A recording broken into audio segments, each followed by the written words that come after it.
नमस्कार दोस्तों, आपका स्वागत है अपने YouTube चैनल PFP में। बजट के बाद मार्केट में शानदार रैली देखने को मिली, लेकिन पिछले कुछ दिनों से ये रैली खत्म होती हुई नजर आ रही है। वीकनेस हमें देखने को मिल रही थी और आज ये वीकनेस हमें बढ़ती हुई नजर आई। निफ्टी 50 2% से भी ज़्यादा की गिरावट आज दिखा चुका है। इसके पीछे के मेन रीजंस क्या है उसे समझेंगे, और ये जो एक्शन हो रहा है निफ्टी में उस पर हमें रिएक्शन क्या देना चाहिए उसके बारे में पूरी चर्चा करने वाले हैं। लेकिन उससे पहले अगर आपने चैनल को सब्सक्राइब नहीं किया है तो प्लीज सब्सक्राइब कीजिए। कुछ बेहतर जानना चाहते हैं, कुछ बेहतर सीखना चाहते हैं, स्विंग ट्रेडिंग के रिकमेंडेशन पाना चाहते हैं तो एज ए मेंबर हमें ज्वाइन करने के बारे में सोच सकते हैं।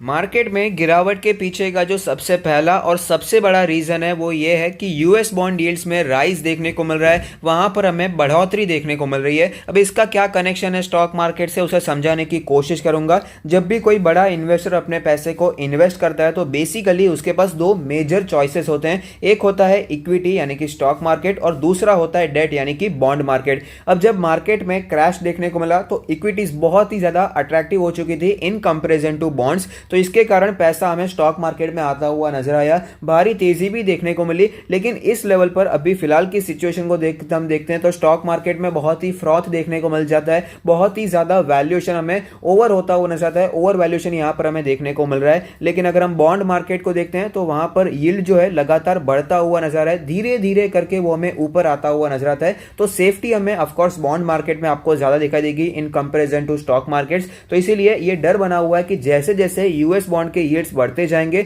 हमें स्टॉक मार्केट से पैसा निकलकर बॉन्ड मार्केट में जाता हुआ नजर आएगा, और स्पेशली एमर्जिंग मार्केट से पैसा निकल सकता है और इंडिया भी इन्हीं में से एक है। एमर्जिंग मार्केट्स क्यों? क्योंकि एमर्जिंग मार्केट्स होती हैं रिस्की। स्टॉक मार्केट्स की बात करें तो एक तो होती है एमर्जिंग मार्केट्स यानी कि जो डेवलपिंग कंट्रीज होती हैं उनकी स्टॉक मार्केट, और एक तो जो डेवलप मार्केट्स होते हैं जैसे कि अमेरिका। तो अमेरिका जैसे स्टॉक मार्केट्स में कंपेरेटिवली रिस्क कम माना जाता है, तो एमर्जिंग मार्केट्स में से हमें पैसे ज्यादा तेजी से निकलते हुए नजर आ सकते हैं, और इसी के कारण हमें निफ्टी 50 में आज प्रेशर देखने को मिला था। यह सबसे बड़ा रीजन है जिसके कारण आज हमें प्रेशर देखने को मिला। दूसरा रीजन जो बना हुआ है, महाराष्ट्र में कोविड केसेस का डर अभी बढ़ता जा रहा है। फ्रेश रिस्ट्रिक्शंस भी देखने को मिल रहे हैं, कई अलग अलग डिस्ट्रिक्ट्स में हमें लॉकडाउन भी देखने को मिला है फिर से एक हफ्ते का। तो ये सब भी चीजें हमें सेंटिमेंटल गिरावट देखने को मिल जाती है, ये भी ऑफकोर्स नेगेटिव सेंटिमेंट रखती है इंडियन स्टॉक मार्केट पर।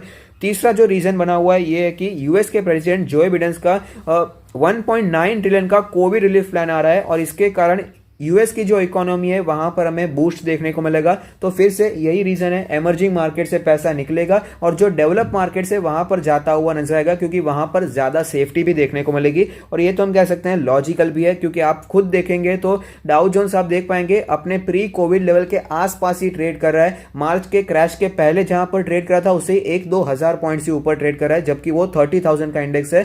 30,000 से 32,000 की पहुंचा है। लेकिन निफ्टी की अगर बात करें तो निफ्टी 12,500 था और वो 15,500 तक पहुंच चुका है। तो ओवर वैल्यूएशन हमें यहां पर ज्यादा दिखाई दे रहा है। तो अभी सेफ्टी यूएस मार्केट्स में ज्यादा दिखाई दे रही है, तो इसका भी डर बना हुआ है कि एमर्जिंग मार्केट से पैसा निकल सकता है और वापस डेवलप मार्केट्स में जा सकता है। तो ये 3 बड़े कारण थे जिसके कारण आज निफ्टी 50 में हमें भारी गिरावट देखने को मिली है।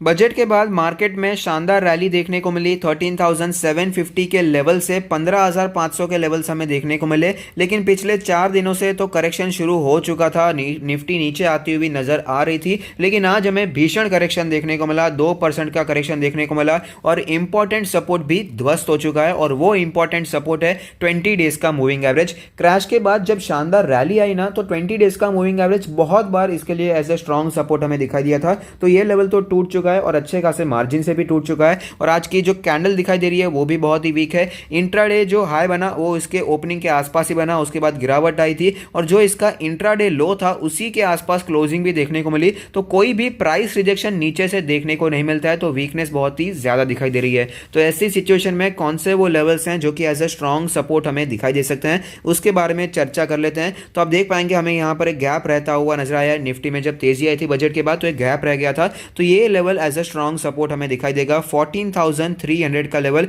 यहां पर Nifty as a strong support face कर सकता है। उसका दूसरा रीजन ये भी है कि 50 डेज का मूविंग एवरेज भी इसी लेवल के आसपास बनकर आता है।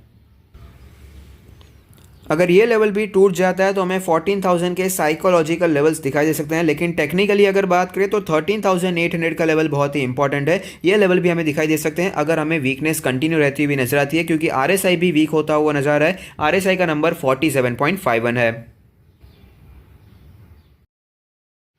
मार्केट में फिलहाल गिरावट देखने को मिल रही है, तो कौन से level as a strong support हमें दिखाई दे सकते हैं उसके बारे में तो हमने चर्चा कर ली है, लेकिन हमारा अप्रोच क्या होना चाहिए उसके बारे में बात करने से पहले मैं आपको एक चार्ट दिखाना चाहूँगा। सेंसेक्स का ये चार्ट है और टाइम लाइन है 2003 के आसपास। ये वो समय है जब .com बबल हो चुका था, बर्स्ट हो चुका था, भारी गिरावट सेंसेक्स में देखने को मिली थी। 6,000 के लेवल से 3,000 तक वो आ चुका था, एक साल तक कॉन्सोलिडेशन चला। लेकिन आप देख पाएंगे कि 2003 में अप्रैल के महीने से तेजी आई और वो इतनी तेजी आई कि 3,000 के लेवल से भागता हुआ 6,000 तक पहुंच चुका 2004 की शुरुआत में। तो कुछ ही महीनों में इतनी शानदार तेजी हमें देखने को मिली, लेकिन उसके बाद आप फिर से देख पाएंगे भारी करेक्शन देखने को मिला। 6,000 के लेवल से 4,000 के लेवल पर वापस सेंसेक्स आता हुआ नजर आया था। तेजी वापस कंटिन्यू रहती हुई नजर आई और जो दूसरा करेक्शन हमें देखने को मिला वो था इसका 7,000 से करके 6,000 का करेक्शन। तो ये भी एक सिग्निफिकेंट करेक्शन रहा। उसके बाद वापस तेजी आई। 6,000 के लेवल से सेंसेक्स ऊपर जाकर 9,000 तक पहुंच चुका था, लेकिन उसके बाद वापस एक करेक्शन देखने को मिला, 8,000 तक आता हुआ नजर आया। तो ये भी एक सिग्निफिकेंट करेक्शन माना जाएगा। वापस तेजी आई 8,000 के लेवल से, इस बार ये ऊपर जाकर 12,000 तक पहुंच चुका था। एक फिर से करेक्शन आया 12,000 से 9,000 के लेवल से हमें सेंसेक्स में देखने को मिले, तो ये भी एक सिग्निफिकेंट करेक्शन था। उसके बाद फिर से शानदार तेजी आई 9,000 के लेवल से ऊपर जाकर सेंसेक्स हमें ऊपर जाता हुआ 14,500 तक पहुंच चुका था, लेकिन वापस एक गिरावट आई और 12,000 के लेवल हमें वापस देखने को मिले थे। तो ये भी एक सिग्निफिकेंट करेक्शन हमें देखने को मिला। वापस एक तेजी आई 16,000 तक सेंसेक्स पहुंच गया था। वापस एक करेक्शन आया 14,000 के लेवल हमें वापस देखने को मिले। एक बाद में शानदार बुल रैली देखने को मिली, 14,000 से सीधा ऊपर जाकर 21,000 के सेंसेक्स के लेवल दिखाई दिए और उसके बाद हमें 2008 का मेजर क्रैश देखने को मिला, जब हमें 50% के आसपास की गिरावट सेंसेक्स में देखने को मिली थी।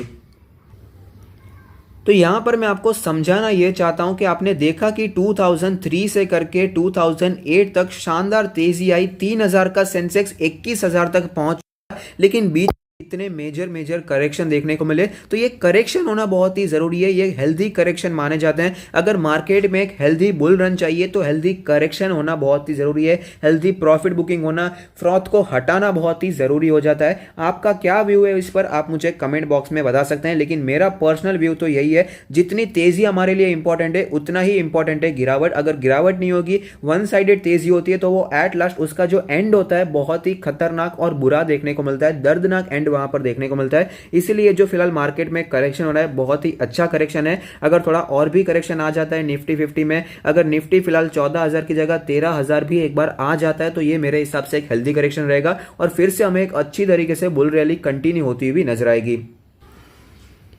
मैं आपको डराने की कोशिश नहीं कर रहा हूं कि निफ्टी गिरेगी, 13,000 आ जाएगी, 12,000 आ जाएगी, लेकिन मैं कर रहा हूं कि जो तेजी पहले देखने को मिली, जो हमें आगे देखने को मिलनी चाहिए, उसमें बीच में करेक्शन होना बहुत ही जरूरी हो जाता है, वरना बबल क्रिएट होता हुआ नजर आता है। जैसे हमें .com बबल बनता हुआ नजर आया था, आपको रिसेशन भी याद होगा, द ग्रेट डिप्रेशन याद होगा। ऐसी सिचुएशन नहीं होनी चाहिए, इसके लिए करेक्शन होना बहुत ही जरूरी है। तो ऐसी सिचुएशन में करेक्शन से डरना नहीं चाहिए, बस ये समझा रहा हूं। करेक्शन होता है तो इसे हेल्दी मानिए और बाइंग की अपॉर्चुनिटीज ढूंढते रहिए, बाइंग कीजिए, लॉन्ग टर्म के लिए अच्छे स्टॉक्स में इन्वेस्ट करते जाइए। फिलहाल अगर गिरावट और होती है, जो सपोर्ट मैंने आपको बताया वहां पर आप इन्वेस्टिंग के बारे में सोच सकते हैं और स्टॉक स्पेसिफिक अप्रोच रखिए। ऐसा हो सकता है कि निफ्टी थोड़ा और नीचे ऊपर नीचे हो जाए, लेकिन उसका कोई आपका जो पसंदीदा शेयर है वो हमें अच्छे लेवल पर मिल जाए, तो वहां पर आप टाइम टू टाइम इन्वेस्ट करते रहिए। इन्वेस्टिंग आपको अच्छे शेयर्स में कंटिन्यूअसली करनी चाहिए, अच्छे शेयर्स में धीरे धीरे पैसे लॉन्ग टर्म के लिए डालते जाइए, आपको अच्छी वेल्थ क्रिएशन वहां पर देखने को मिलेगी।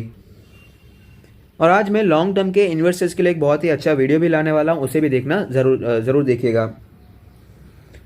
तो अगर आपको ये वीडियो पसंद आता है तो लाइक कीजिए, शेयर कीजिए, कमेंट कीजिए, सब्सक्राइब कीजिए और मुझे मोटिवेट कीजिए। Thank you. Stay happy investing.